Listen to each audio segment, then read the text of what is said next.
یہودیوں کے اوپر اللہ نے بہت کرم کیا. آئیے میں آج آپ کو 2 منٹ میں یہودیوں کی کہانی سناتا ہوں. یہودی کیا ہیں سنیے. یہودی کیا ہیں؟ حضرت ابراہیم کے 2 بیٹے، ایک جناب اسماعیل، ایک جناب اسحاق. 2 بیویاں، ایک جناب حاجرہ، ایک جناب سارہ. ہر بیوی سے ایک ایک بیٹا. جناب سارہ سے جناب اسحاق، جناب حاجرہ سے جناب اسماعیل. پہلے پوری فیملی شام میں رہتی تھی.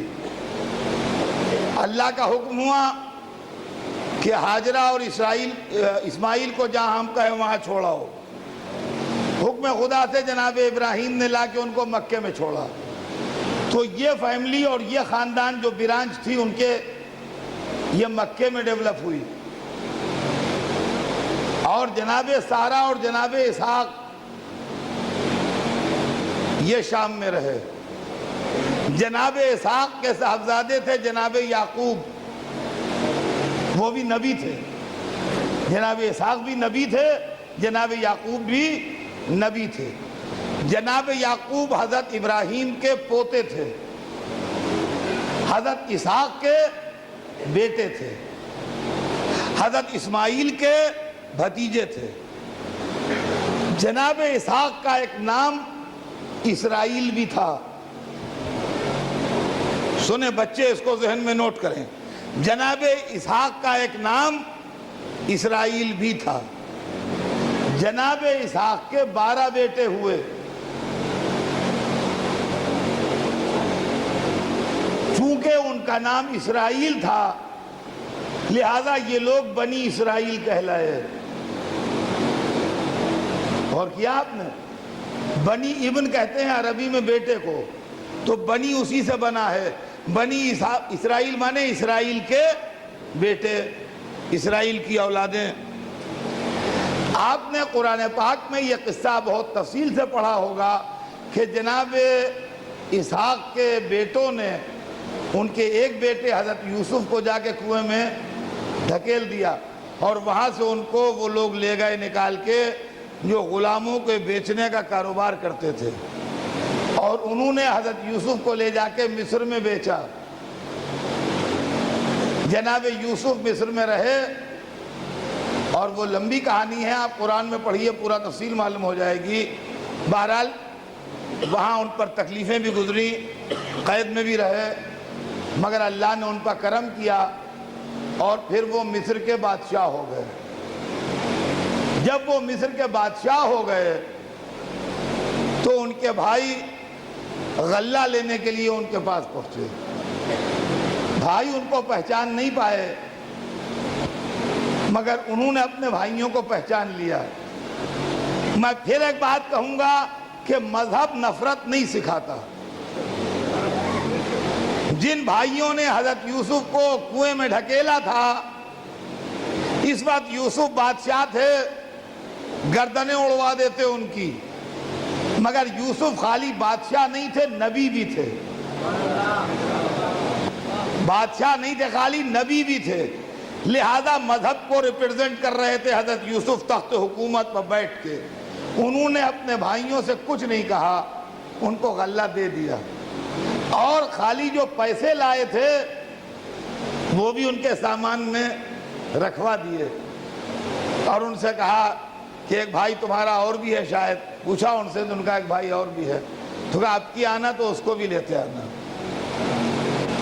جب وہ آئے دوبارہ تو اس بھائی کو بھی لائیے. سگا بھائی تھا حضرت یوسف کا، چھوٹا تھا حضرت یوسف سے بنیامین، اور یہ ان کے قتل میں یا ان کو کنویں میں ڈالنے میں سازش میں شریک نہیں تھا. یہ اس بھائی کو انہوں نے روک لیا. پھر باپ کو بھی بلا لیا، سب بھائیوں کو بھی بلا لیا، سب کو معاف کر دیا. اس طریقے سے بنی اسرائیل شام سے مائگریٹ کر کے مصر پہنچے. یہ میں محض اس لیے سنا رہا ہوں کہ ہمارے بچوں کو یہ معاملہ معلوم ہو جائے کہ بنی اسرائیل کون ہیں اور مصر میں کیسے پہنچے. بنی اسرائیل شام سے مائگریٹ کر کے اس طرح مصر پہنچے. مصر میں بہت دنوں بنی اسرائیل حکومت کرتے رہے،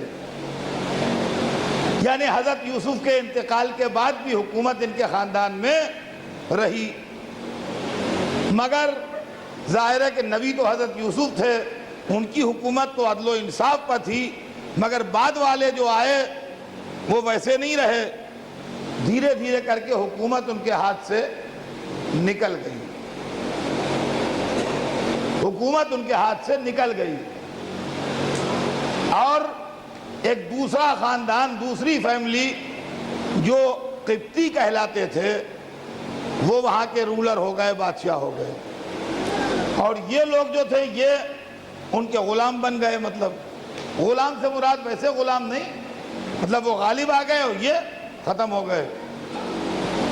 انہوں نے ان پر ظلم کرنا شروع کیے، ان کو ستانا شروع کیا. قبطی خاندان وہ تھا جس میں فرعون ہوتے تھے.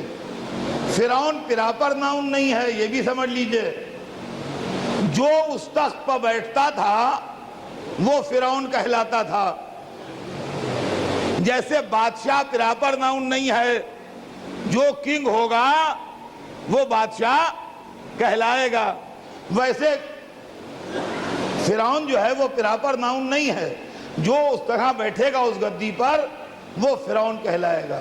چنانچہ حضرت موسیٰ کے زمانے میں جو فرعون تھا، جس کا تذکرہ قرآن میں ہے اور جو دریا میں ڈوب گیا، اس کا نام رامسیس سیکنڈ تھا. یہ فرعون حضرت موسیٰ کے پیریڈ کا جو تھا، یہ فرعون رامسیس سیکنڈ تھا.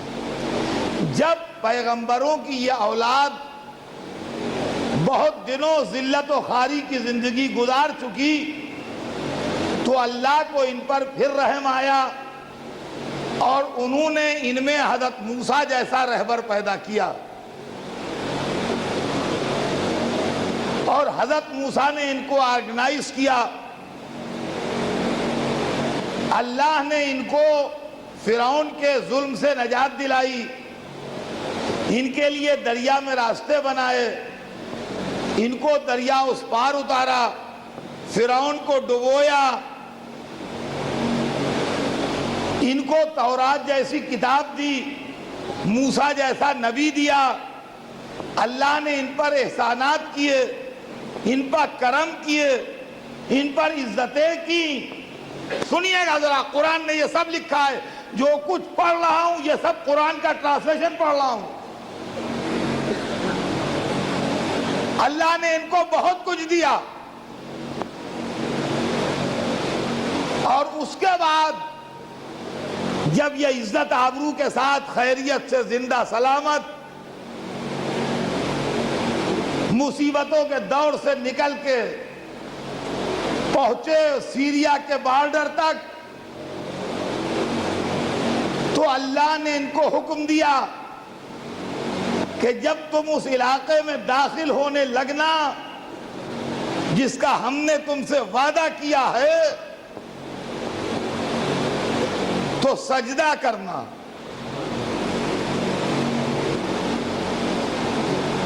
اور ہتا ہتا کہتے ہوئے داخل ہونا. قرآن مجید میں آیت موجود ہے، وَادْخُلُوا الْبَابَ سُجَّدًا وَقُولُوا حِطَّةً.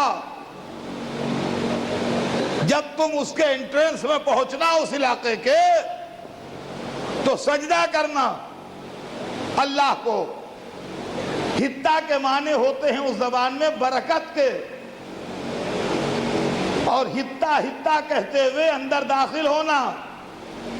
مگر اتنے احسانات کے باوجود بنی اسرائیل نے اللہ کا کہنا نہیں مانا، نہ سجدہ کیا، نہ حطہ حطہ کہتے ہوئے داخل ہوئے. نتیجے کے طور پر قرآن نے یہ کہا کہ ہم نے ان کو 40 برس وادی تیہ میں بھٹکایا. وہ بھٹکتے رہے اور ان کو راستہ نہ ملا اور وہ منزل نہ پا سکے جس منزل کی تلاش میں وہ آئے تھے. یعنی 40 برس کی سزا ان کو تجویز ہوئی اور 40 برس تک وہ اس وادی میں بھٹکتے رہے اور اس سے نکلنے کا راستہ ان کو نہ ملا. یہ پورا قصہ قرآن نے بتایا ہے. لیکن مسلمان تو یہ سوچ رہا ہے کہ ڈائبٹک تو ہندو ہے، ہم سے کیا مطلب؟ ہارٹ پیشنٹ تو کرسچین ہے، ہم سے کیا مطلب؟ جبکہ جو گڑبڑ کرے گا